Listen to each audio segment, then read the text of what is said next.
linaw ng paningin, pandinig, trabaho. Wala tayo, nandito pa tayo, may trabaho na, kahit may pandemic, ano? Pinagpala ba tayo ng Diyos? Kaya naman ako'y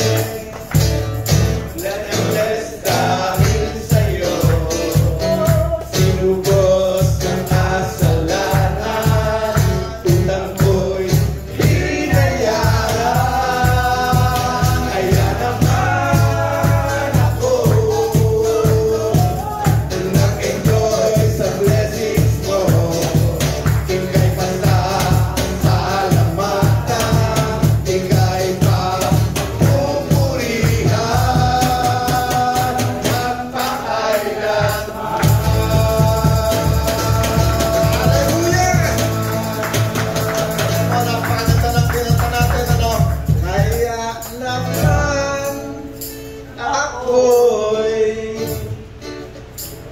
blessed dahil sa'yo, nag-enjoy dahil sa'yo. Ano mo, alam nyo bakit tayo nagiging masaya?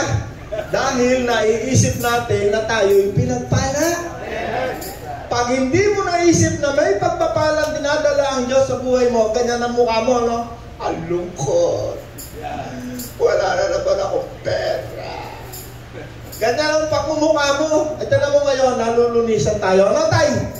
Kaya naman ako'y blessed na blessed dahil sa'yo, inubos sa kasalanan, utang ko'y binayaran. Kaya naman ako nag-enjoy sa blessings mo. Kahit masasalamatan, kahit masasalamatan, ika'y papupurihan, magpakailanman. Palakpakan natin ang Panginoon! Woo! Ako na tayo. Ganun nyo, nalunisan na naman tayo, no? Isang linggo na naman biyaya at pagpapala ng Diyos ang darating sa buhay natin at patuloy na dumarating. Amen. Sa lahat ng Bible natin.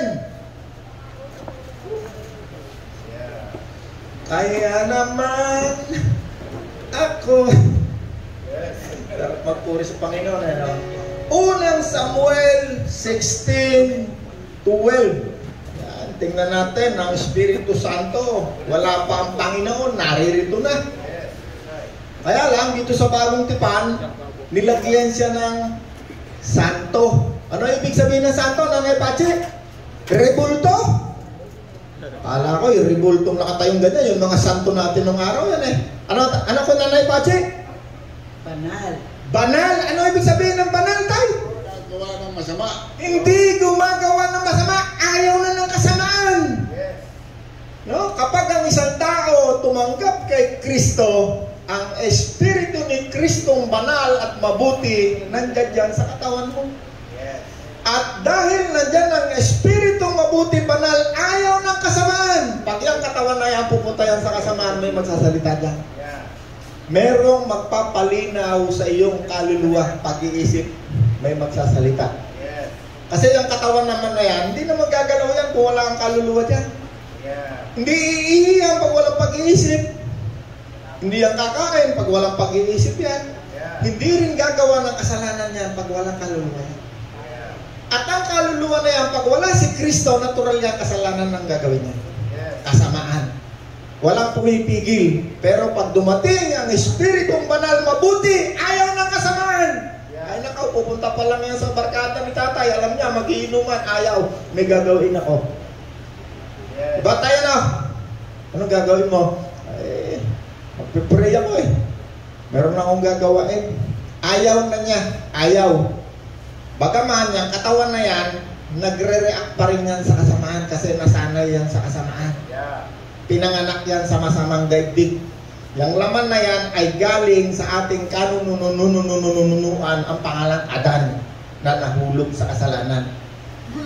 namatay, naawalay sa Diyos. Ngunit ngayon, nung tinanggap natin si Kristo, idinugtong ang ating relasyon muli sa Diyos.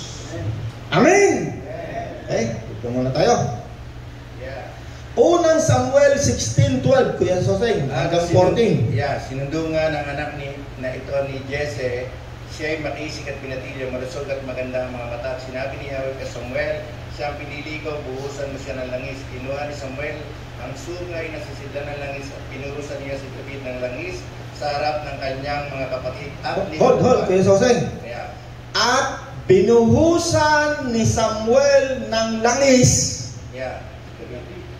si David na anak ni Jesse. Alam niyo ang Panginoon, kahit yung magulang natin kilala ng Panginoon, kahit yung kalululuan natin, alam ng Panginoon niya. Bakit? Kasi ang pangalan mo ay nakasulat yan. Hindi ka naman isang susulang na bigla na lang sumulpot sa daigdig. Hindi. Walang aksidente pag ang tao, pag ang Diyos may kinalaman. Lahat yan ay alam ng Diyos. Okay, tingnan natin mabuti ha. Ang ating topic na matagal na tungkol sa Espiritong mabuti. Holy. No? Tinagalog lang natin kasi marami nagtuturo kaya gumamit ng Tagalog kaya hindi niya maintindihan eh. Holy Ghost, no? Nakiki-Western. Nung panahon ng Kastila, Kastilalo yung mga taong nagtuturo kasi wannabe, like, no? Gusto nila mataas yung kanilang antas. Kaya wala tuloy matutunan. Ang natututunan nila yung mga tinuturo lang ng mga daladala ng mga relihiyon dito sa ating lugar. Okay, tuloy natin, ano? At binuhusan ni Samuel ng langis si David. No? Si David kasi ay piniling hari. Actually, yung ginawa ng Diyos kay Saul, halos ganyan din, binuhusan din ng langis. Pero dito tayo kay David. At binuhusan ni Samuel ng langis si David sa harapan ng kanyang mga kapatid. Nakita ninyo, ano? Merong witness. Kung tutusin, pwede naman si Samuel pumunta rin sa gubat eh. No? Pwede naman siya pumunta rin para bubuhusan lang naman ng langis eh. Pero may witness. Bakit kailangan ng witness? Abay, kapag ka may krimen, kailangan ng witness para masintensyahan na tayo. Papatunayan. Hindi ka sintensya ng korte kapag ka 100% hindi sigurado. Kaya nga reasonable doubt, no? Bago ka ikulong, patayin ng bitay. No? Kaya ang Panginoon pag dumating sa iyo, witness yan eh. No? At ikaw rin ay magwi-witness. Kanino? Ay Kristo na siyang nagpadala ng Espiritong mabuti. Okay? At binuhusan ng langis si David. No? Si David ay isang pastol pa lang noong panahon na yan. Nag-aalaga ng hayop. No? Ako'y nag-aalaga rin ako ng hayop. Sino nag-aalaga ng hayop? Tawag namin nung araw, iwi. Iwi, ano tayo, no? Yung unang anak, akin. Kasi hindi naman akin yung hayop eh. Umaga, gabi, hapon, isilong mo yan. Sosoga mo yan sa damuhan. Pag uwi mo, inumin mo yan. Ay pag nanganak naman yan, tiba-tiba ka naman, may baka ka na. Pero hindi mo pa pwede solo, kailang palakin mo pa yung nasa pa yan. Okay? At binuhusan niya ng langis, kasi yung langis ng araw, yan ay simbolo ng, gano'n na lang, Espiritu Santo. Anointing sa English, yan, buti si Nanay Pachi, mahusay, Kastilalo, este mo. Maraming alam na lengguwahe si Nanay Pachi. Pinahira ng langis si David sa harap ng kanyang mga kapatid at mula noon. Masabi kayo, Soseng? Sumakanya, no? Nilukuban, sumakanya ang Espiritu ng Diyos. No? Yahweh, iba-ibang salita yan eh. No? Pag pumunta tayo sa Hebrew, sa Greek, mapapalayo tayo dyan eh. Diyos. At sumakanya ang Espiritu ng Diyos ni Yahweh. Ni El Shaddai. Ano ba ang Espiritu ng Diyos? Evil ba o holy? No, para hindi tayo maligaw kasi pag gumamit tayo ng iba-ibang mga salita dyan, kung saan-saan susuot dyan, mabuti. Dalawa lang Espiritu meron sa mundo ito para hindi tayo maligaw. Okay, tuloy natin.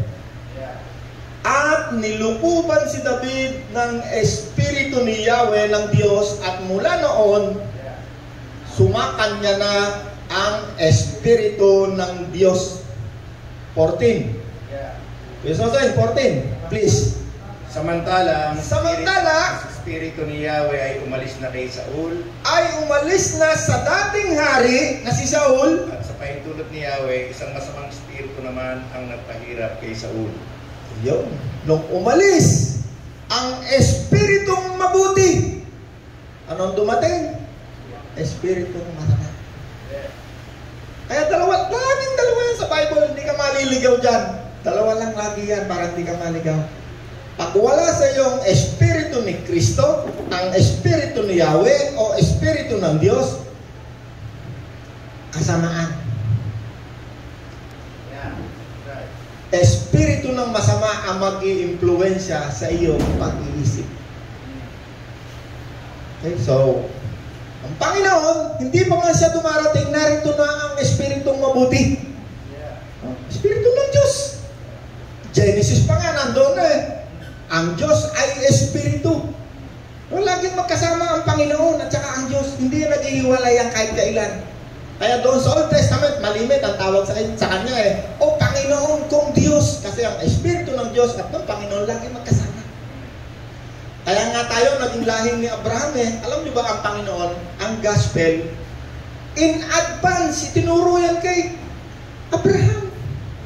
Itinuro. Kamaya pakita ko sa inyo ang verse. Kasi hindi tayo natuturo dito ng parang haka-haka lang natin. Pag haka-haka mo lang o opinion mo lang, baka hindi totoo. Pero pag nakasulat sa Bible, kahit hindi ka maniwala, totoo. Yun ang totoo. Sabi ni Jesus, ako ang totoo. Amen. Tingnan natin ano nangyari. Nung si David ay sinamahan ng Diyos, actually sa Bible, pagbasahin mo dyan, ang mga propeta, ang mga taong ginagamit ng Diyos, ang kasama nila ay Espiritu ng Diyos. Okay, tingnan natin ang nangyari. Unang Samuel 18:14. Yes, okay, pakita. Unang Samuel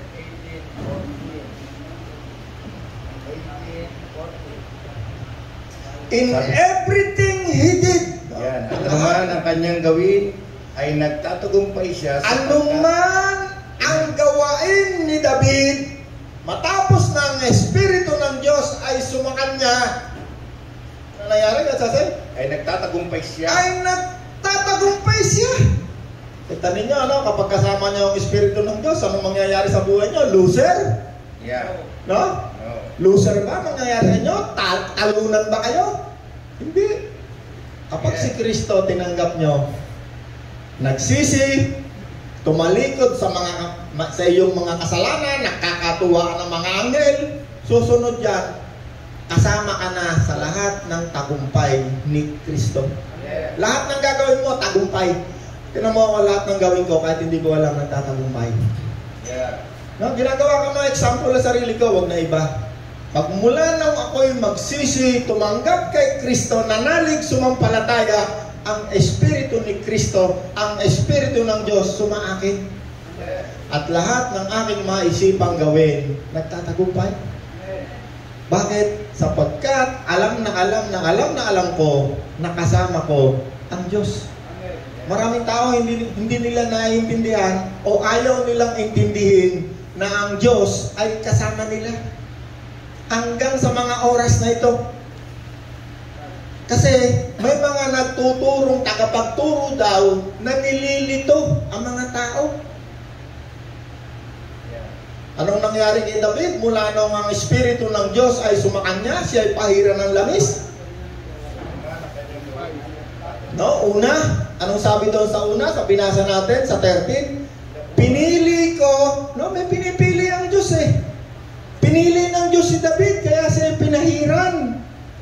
At ang Espiritu ng Diyos ay sumakan niya. No, pinipili ng Diyos eh. Alam niyo ba hanggang sa ngayon, pinipili ng Diyos? Sino ang pagkakalooban ng kanyang mabuting Espiritu? Niwala nga tayo, no? Tingnan natin ang Efeso 1:13. Kung paano ang Diyos ay pumipili noon, hanggang ngayon pumipili pa rin. Efeso 1:13. Kaya huwag kang magmamalaki. Ako, kasama ko ang Diyos kasi pinili ko ang Diyos. Ako'y pumunta sa Diyos. Hindi. Ang Diyos ang pumipili. Yeah. Ang Diyos ang may kinalaman pag Espiritu ng Diyos ang pag-uusapan. Yeah. Efeso 1:13. Kayo man ay naging bayan ng Diyos matapos ninyong marinig ang salita ng katotohanan. Matapos ninyong marinig ang salita ng katotohanan, may nangaral, si Nanay Pachi, nangaral ng salita, ng mabuting balita tungkol kay Kristo, nakarinig tayo, anong nangyari sa atin? Anong naging tayo? Mananampalataya. Sige, Jesus, naging bayan ng Diyos. Tayo'y naging bayan, kababayan, bayan ng Diyos. O sige, Jesus. Ayan. Makarinig na salita ng katotohanan ng magandang balita na nagdudulot ng kaligtasan natin, sumampalataya at tayo'y sumampalataya kay Kristo. Kaya't pinagkaloob sa inyo ang tayo'y pinagkalooban ng Espiritu Santo bilang tatak ng pagkahirang, tatak ng pagkapili sa iyo. Kita mo, ang Diyos ang pumili, Si Nanay Pachi, hindi pala aksidente si Nanay Pachi, pinagkalooban ng Espiritu Santo, hindi aksidente. Pinili. Kaya pagising ng umaga na, kung saan bahay yan, nagpunta, tutulong sa kapwa. Kanina lang, nalaman ko, merong isang walang trabaho na nahanapan niya ng trabaho. May trabaho na yata ngayon, Nanay Pachi, Nagbahagi ng salita ng Diyos. Naging mananampalataya. Anong nangyari nung siya naging mananampalataya? Sa pamamagitan ni Kristo. Tingnan natin maigi paano tayo tumatanggap ng Espiritu Santo, na Espiritu mabuti, na ating kasama. Number 1, tayo pinili, hinirang. Ang Espiritu Santo ang tatak, ang katunayan ng pagkahirang. Sapagkat ang Espiritu Santo ay ipinangako kay Abraham paman. Ipinangako ng Diyos. Mamaya pupunta tayo dyan kung makakarating tayo. Sa pamamagitan ni Kristo, sino tumanggap kay Kristo? Taas ang kamay. Taas yung kamay Hindi sa pamamagitan ni Satanas Sa pamamagitan ni Kristo. Kaya pinapataas ko ang kamay kasi kailangan makita ko sino tumanggap, nagsisi, naniwala sa pagkamatay ni Kristo, 3 araw muling nabuhay, umakyat sa langit, muling babalik. Sa pamamagitan ni Kristo, naging tayong mananampalataya. Paano sasampalataya? Kung mayroong narinig. Paano may maririnig kung walang mangangaral? Paano may mangangaral kung walang isinusugo ang Diyos? Ang dami mga pastor. Tatay nga, nagbabahagi na rin ng salita ng Diyos yan. Misa siguro. Okay. Sa pamamagitan ni Kristo, ikaw rin, tayo, na nakarinig ng salita ng katotohanan ng magandang balita at nagdulot sa atin ng kaligtasan na tayo'y sumampalataya kay Kristo. Ikaw, ako, ay pinagkalooban ng Espiritong mabuti, banal, holy. Bilang katunayan, tatak ng pagkapili, pagkahirang. Di ba yung hirang ay pinili? Yung hirang, ibig sabihin, pinili, hinirang. Ikaw ay hinirang. Ikaw ay pinili. Ibig sabihin, ang Diyos ang may kinalaman. Bakit? Ang isang taong tumanggap kay Kristo, sumampalataya, ay pinagkalooban ng ipinangako kay Abraham. Ano yung pinangako kay Abraham? Saan yung verse natin? Hanapin mo nga muna yun.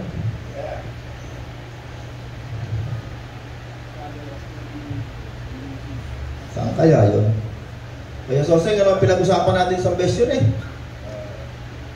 Espiritu Santo. Teka lang wait lang time out lang, konti lang.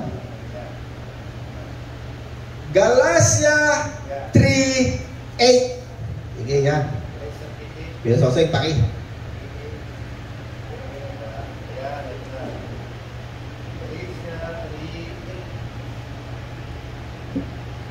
Bago pa nangyari na ito ay nangyari, pinahayag na ng kasulatan na ipapawalang sala ng Diyos ang mga hentil sa pamamagitan ng kanilang pananalig sa Kanya. At ang magandang balitang ito ay inihayag kay Abraham sa pamamagitan mo'y pagpapalain ng Diyos ang lahat ng bansa. Tingnan nyo, ano, ang mabuting balita, inihayag in advance. In advance. O sige, 14, Diyos o 14. Hanggang 29. Ginawa ito ni Kristo upang ang mga pagpapalang pinangako ng Diyos kay Abraham ay makamtan din ng mga hentil sa pamamagitan ni Kristo Jesus. Sa pamamagitan ng pananalig sa Kanya ay matatanggap natin ang Espiritu pinangako ng Diyos. Hallelujah! Anong pinangako ng Diyos kay Abraham? Espiritong banal. Natatanggapin ng bawat isang mananalig sa sampalataya kay Kristo. No? Bakit yan ay sinasabi ni Apostol Pablo? Kasi maraming mga mananampalataya nung panahon niya hindi naniniwala na ang Espiritu Santo dumating na sa kanya, bumabalik uli sila doon sa Law of Moses. Sige, urong tayo ng konti. Meron siyang tanong, Galatia 3 verse 2. Paano nyo ba tinanggap ang Espiritu Santo? Tinan mo tanong ni Apostol Pablo, ha?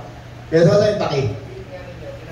Sabihin nga ninyo, tinanggap ba ninyo ang Espiritu sa pamamagitan ng mga gawa ayon sa kautusan o sa pamamagitan ng inyong pananalig sa inyong narinig tungkol kay Kristo? Hindi ba ang Espiritu Santo ay dumating nung kayo'y manalig, manampalataya? Kasi maraming mga mananampalatayang hentil naghihintay pa ng taong magpapatong sa kanya ng kamay. Hindi nila nakita, hindi nila mapaniwalaan na ang Espiritu ng Diyos nandoon na sa kanila. Bakit? Kasi ang Panginoon, alis ka dyan. Ang Panginoon kasi, nung siya'y bumaba dito sa lupa, napakaraming saksi nung ang Espiritu ng Diyos na anyong kalapati bumaba sa kanya, hindi na sila naghiwalay kailanman. At sabi ng Bible, yung Espiritu na yon, yun ang muling bumuhay sa kanyang katawan at nag-upo sa kanya sa kanan ng Diyos. Napakarami natin verse na.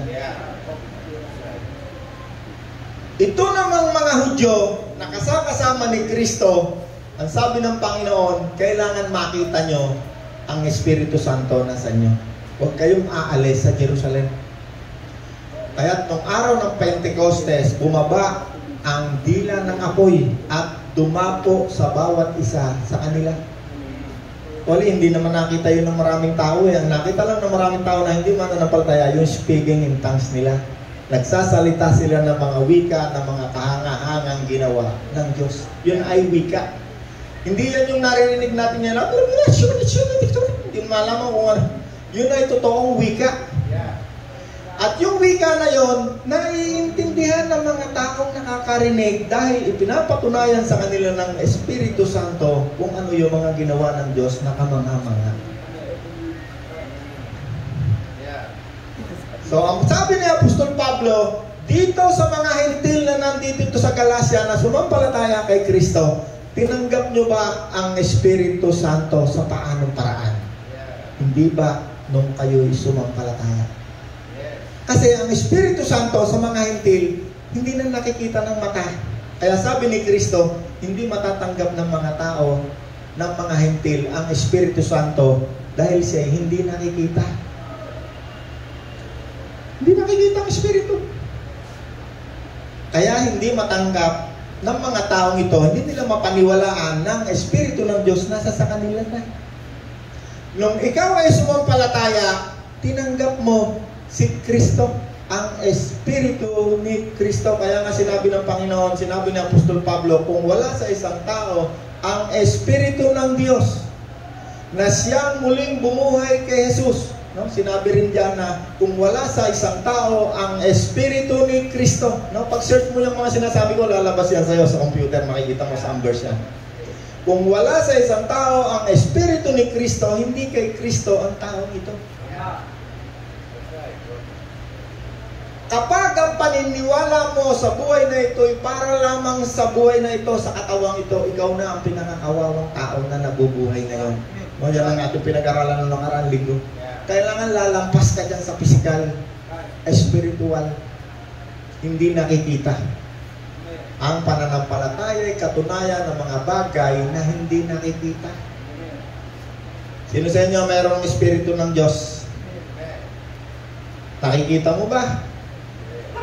Pero nararamdaman, nagsasalita. May ebidensya. Anong ebidensya? Ang anak ng Diyos hindi magpapatuloy sa kasamaan. Ibig sabihin, dati tayong lahat masama. Mapuputol na yan. Tatalikod na sa kasalanan, kasamaan. Diyan nagkakatuwaan ng mga anghel sa langit. No? Kapag may isang taong tumalikod sa kasalanan. Kasi ang Espiritu Santo, hindi namumoses yan katulad ng demonyo. Ang demonyo, pag yan ay dumating sa iyo, katulad ni Haring Saul, nung umalis na ang presensya ng Diyos, nagkaroon na siya ng sandamakmak na problema. Nauumpog yung ulo niya, nasasabit sa leeg na sa puno, kung ano ng dilubyo. No? Kaya kapag wala sa iyo si Kristo, tingnan mo, mamaya masakit ang tumbong mo, yung puwit mo, yung tuhod mo, may bukol ka rito, yung bito, lahat ng dilubyo abutin mo. Pag si Kristo kasama mo, yung kanta natin, nako, kaya naman ako'y diba?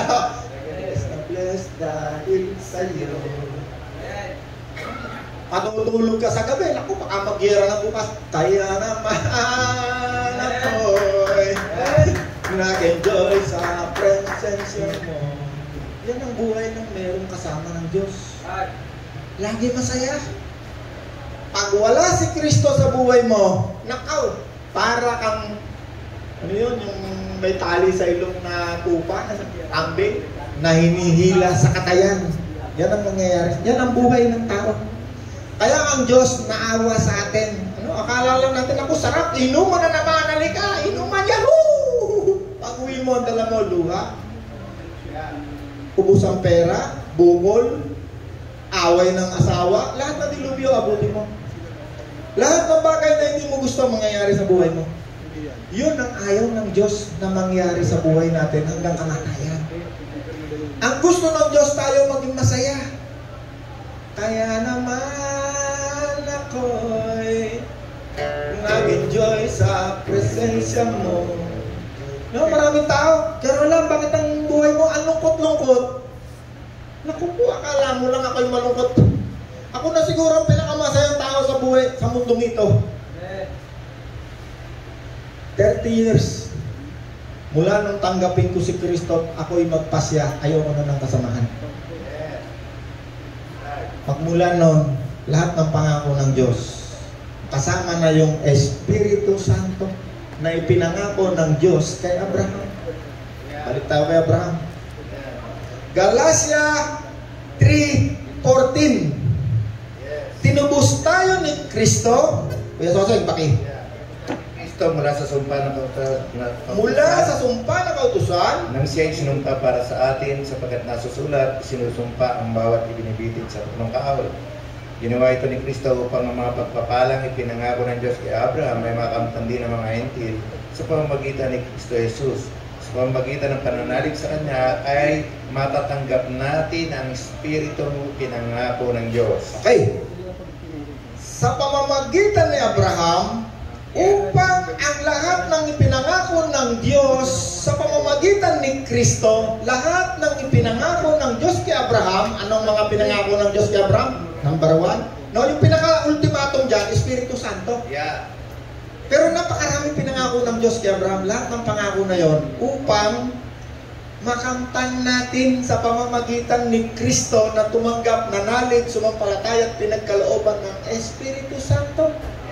Hindi lahat ay dadaloy sa inyong pagpapala na pinangako ng Diyos kay Abraham. Doon lamang sa mga taong naniniwala na ang Espiritu Santo ay nasa sa Kanya. Pag ikaw naghahanap ka pa ng magician, no, katulad ng nakaraang linggo natin, no? Yung isang magician na nakita, nagpapatong ng kamay si Pedro eh. Sabi ng magician, yung kaibigan ng gobernador, bibilhin ko. No? Sabi ni Apostol Pedro ba si Pablo? Pedro, napapahama ang iyong salapi. Bakit? Kasi yung magician na to, dahil nakontrol na yung maraming tao kasama na yung gobernador, gusto rin niyang gamitin yung pinakamabisang pangontrol. Gusto niyang siya magbigay daw ng Espiritu Santo. Ngayon, ang daming pastor ng mga magician eh. Punta ka rito, dali. Espiritu Santo. Pag ikaw ay naniwala ng Espiritu Santo, tinanggap mo dahil sa taong ito, hindi ka na makakala, may utang na loob ka sa kanya habang buhay. Kahit na ano pang sabihin ni Kristo, hindi ka maniniwala. Makokontrol yung isip mo. Kaya napakarami ngayong tao, balot na balot ang isip. Kasi doon sa loob ng simbahan nila, akala nila doon nila nakuha yung Espiritu Santo. No? May simbahan nga dyan eh, hindi ka pwedeng magwali sa kanilang loob ng simbahan kahit tinanggap mo na si Kristo kasi wala raw sa iyo Espiritu Santo. Kailangan eh, papatong nilang kamay nila sa iyo at gayahin mo yung itinuturo. Ang Espiritu Santo ay hindi na ituturo ng tao. Isa lamang ang nagbibigay ng Espiritu Santo, si Kristo mismo o ang Diyos. Sila'y laging magkasama. Hindi sila nag-iwalay kailanman. Nasaan ngayon si Kristo? Nasa langit. Nasaan ang Diyos? Nasa langit. Sino nasa atin? Espiritu ni Kristo. Ang Espiritu ni Kristo at ang Espiritu ng Ama, hindi naghihiwalay yan kailanman. Hindi naghihiwalay. Hindi pwedeng maghiwalay. Nagkatawang tao, andun din ang Ama, kasama na yan. Pinakita, anyong kalapate, Espiritu. Lahat ng taong ginagamit ng Diyos sa mundong ito, kailangan kasama mo ang Espiritu ng Diyos o Espiritu ni Kristo. Pag wala kang Espiritu, hindi ka kay Kristo. Wala sa iyo ang Diyos. Kailangan ang Espiritu Santo na hindi nakikita, na napakahirap matanggap. Bakit hindi nakikita? Ngayon, nalaman na natin na ang isang taong tumanggap kay Kristo ay pinagkalooban. Ang isang taong sumampalataya, no, according doon sa verse natin na napakarami, tinanggap si Kristo. Ang tinanggap natin ay Espiritu ni Kristo. Kaya ang nakipag-isa kay Kristo ay isa ng bagong nilalang. Ang Espiritong tinutukoy dito, ang Kristo na tinutukoy dito ay ang Panginoon na Espiritu. Napakarami na nating verse niyan, sandamakmak na. 26, Kiyosasay, hanggang 29. Dahil sa inyong pananalig kay Kristo Jesus, kayong lahat ay anak ng Diyos. Ang buhay mismo ni Kristo ang isinuo sa inyo na parang damit ng kayo'y mabautismuhan sa Kanya. Wala nang pagkakaiba ang Hudyo at ang mga Griego, ang Alipin at Malaya, ang lalaki at ang babae. Hold, Kiyosasay, 27. Ayan. Ang buhay mismo ni Kristo ang isinuot sa inyo na parang damit ng kayo'y mabautismuhan sa Kanya. Ang buhay mismo ni Kristo ang inyong isinuot na parang damit. No, meron kasi dalawang bautismo dito sa Bible eh. Bautismo sa tubig at bautismo sa Espiritu Santo. Yan, dyan nagkakaroon na napakalaking debate. Pag nag-aaral ka sa mga eskwelahan, lalo mong di maintindihan. Ang bautismo, according sa dictionary, no?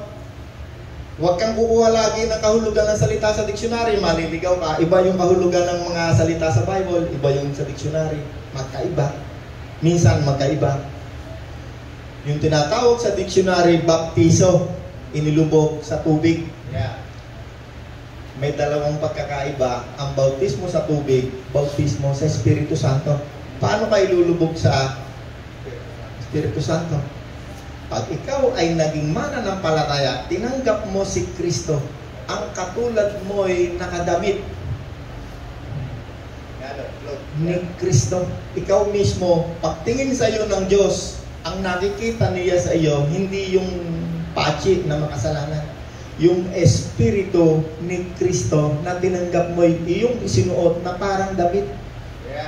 Kahit ang mga demonyo, kahit ang mga espiritu ni Satanas na nandito sa mundong ito, malayo pa nakikita ka na. Bakit? Sapagkat ikaw ay nakalukob, covered. Parang kumot, no? Ang salita rito, damit. Parang damit, hindi ka pwedeng ma-penetrate sa loob mo.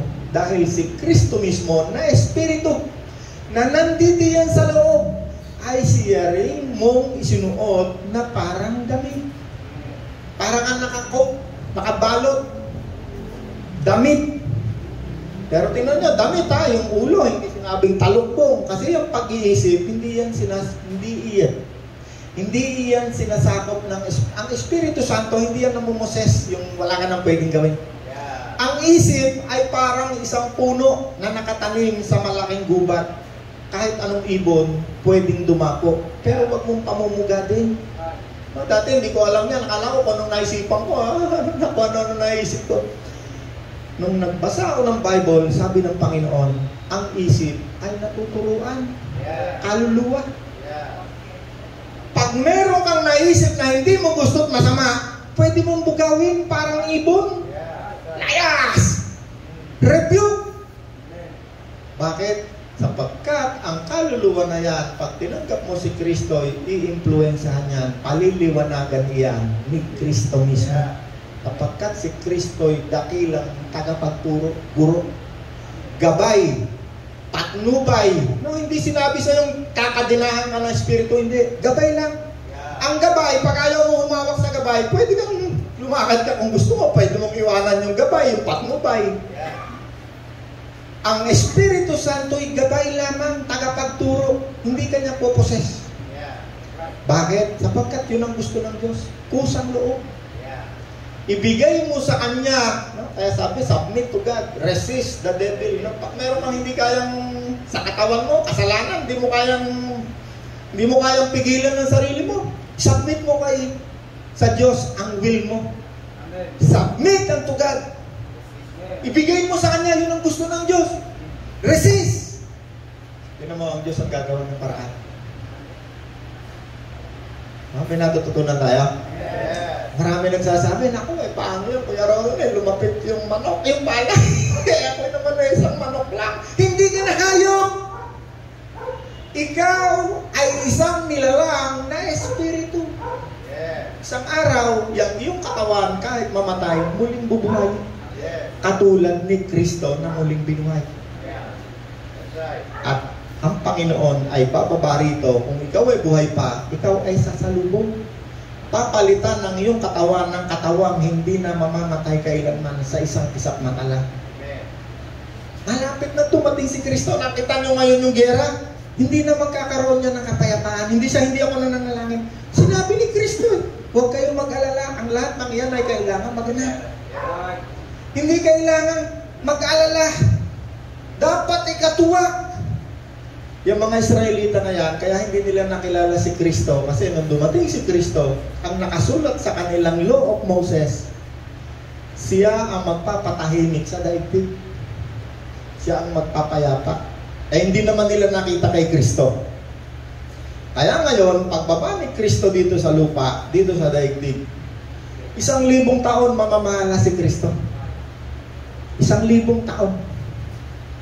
At ang lahat ng mga yaman at dingal ng mga bansa ay dadalahin kung saan siya naroon. Siya'y mamamahala. Anong uri ng pamamahala? Hindi demokrasya na katulad na sinasabi sa pagkakapahayagan kay John the Revelator na kabayong maputla, hindi maputi. No, ang demokrasya, papanurin mo sa TV yan, laging bida yan. Laging siya ang peacekeeper. Subalit ang katunayan, yan ay maputla. Milyon-milyon ng patay pag dumating yung pamamahala na yan, kahit sa ang panig ng daigdig. Civil War, gera, kumukumpas yan ng gera yan, tagutok. Pag kumumpas yan, sigurado milyon-milyon. Hindi rin pamamahalang komunista. Nakatulad ng kapahayagan kay John Revelator na dumating ang kabayong pula. Milyon-milyon din ang patay yan pag dumating yan. Milyon-milyon, dumating yan sa Vietnam, 2-3 milyon yata ang patay dyan. Kahit saan dumating yan, milyon-milyon ang patay dyan, tagutom, andyan lahat yan. Hindi rin yan katulad ng dumating ng kabayong itim, pamamahalang Muslim. Hindi yan ang pamamahala ni Kristo. Si Kristo lamang ang nakasakay na darating sa kabayo na mamamahala sa daigdig na puti. Siya lang ang may karapatang mamahala dumating. Ibig sabihin, pagkakabayo paparating kasi mode of transportation niya sa Bible, wala pala namang kotse nyo. Si Kristo'y darating, 1,000 taon, siya'y mamamahala. Anong uri ng pamamahala? Hindi komunista, hindi demokrasya, hindi pamamahalang Muslim. Siya ay hari ng mga hari. No? Kaya kapag siya ay hari, ako'y anak ng Diyos. Ay baka si Kuya Soseng, ang tawag ko kay Kuya Soseng ay Prinsipe Soseng.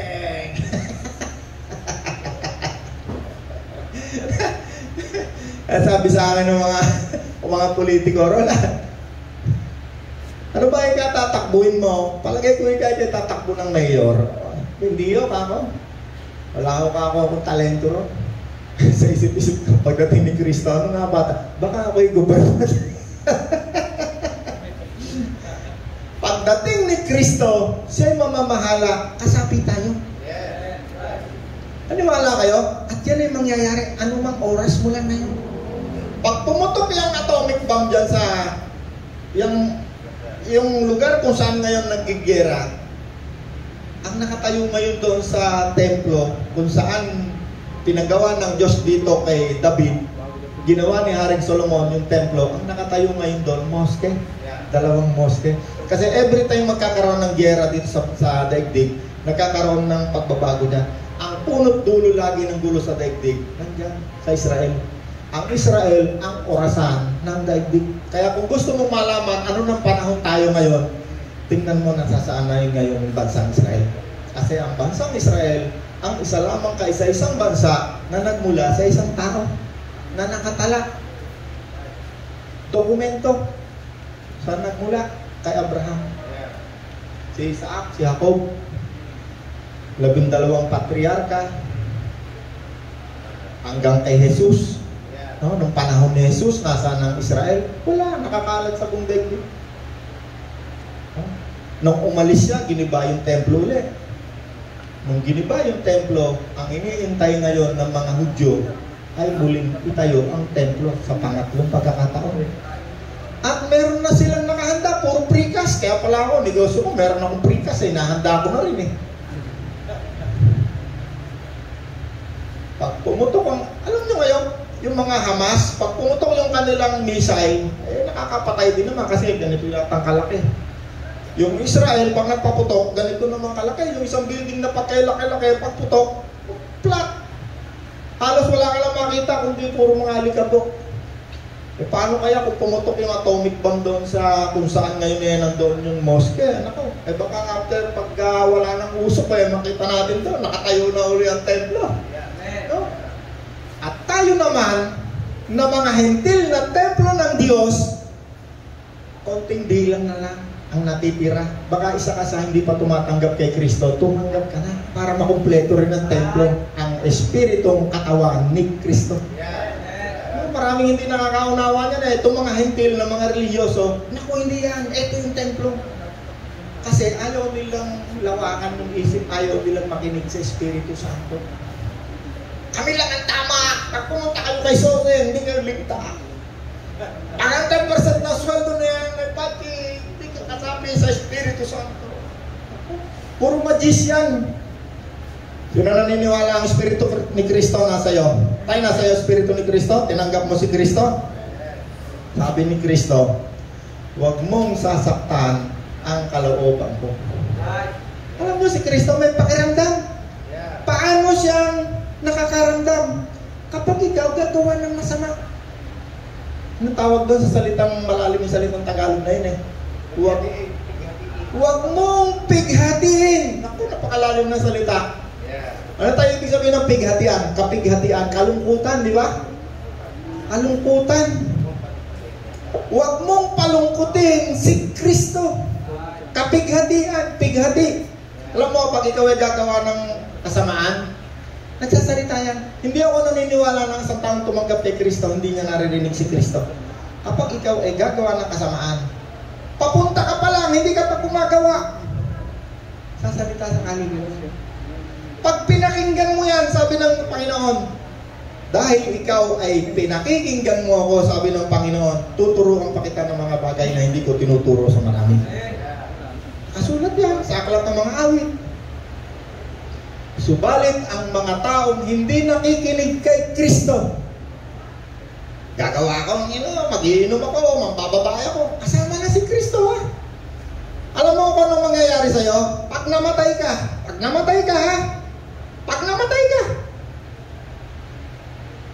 inaaya ka na ni Kristo papunta sa langit, baka hindi ka sasama. Bakit? Hindi mo siya kilala. May naunawa kayo? Malalim to. Si Kristo'y kilala ko. Paano ko nakilala? Pagkagawa ko ng kasamaan, nagsasalita. Sumusunod ako sa Kanya. Every time. Pero lang, ikaw ba'y anghel? Hindi. Magkakapareho lang tayong lahat. Yung isip na yan, yung katawan na yan, nakakaramdam yan ng paggawa ng kasamaan. Ang pagkakaiba ng isang taong tumanggap kay Kristo, ang katunayan, ang anak ng Diyos, hindi magpapatuloy sa paggawa ng kasamaan. Bakit? May nagsasalita. Espiritu ng Diyos.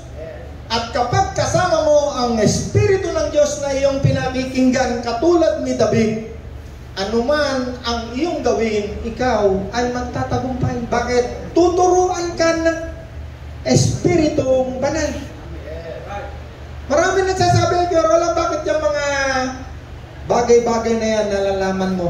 Pag ako natutulog, mayroon nagtuturo sa akin.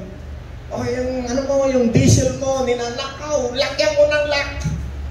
No, sabi ng mga tracking, Roland, bakit ikaw naglalagay ka ng lock sa iyong tangke? O lagyan mo yan, ganito gawin mo. Paggabi, napapanaginipan ko. Bakit? Ang Panginoon Jesus ay dakilang tagapagturo, hindi lamang salita ng Diyos, pero mas lalo na salita ng Diyos. Tuturuan ka niya ng mga bagay na hindi nauunawaan ng marami. Ang Panginoon, ang Espiritu Santo, siya ang nagbibigay ng pangunawa. No, iba yung pangunawa na mababasa mo sa dictionary, karunungan, mababasa mo sa dictionary, magkakaiba yan. May karunungan galing sa Diyos, meron sa demonyo, meron sa tao. May natutunan tayo? May nabili na sa tindahan. Tayo lahat. Ano yung ating kinanta kanina? Aawitan kita at pupurihin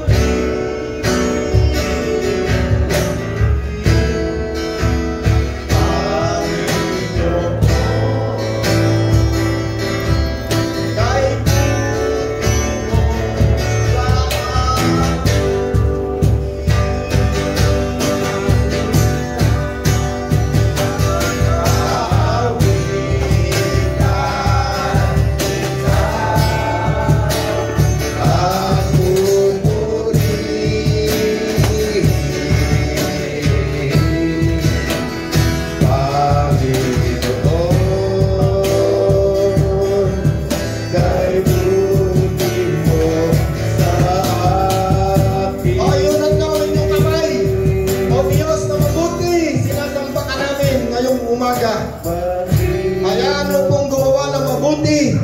ang mga salaping ito na aming pinagpaguran.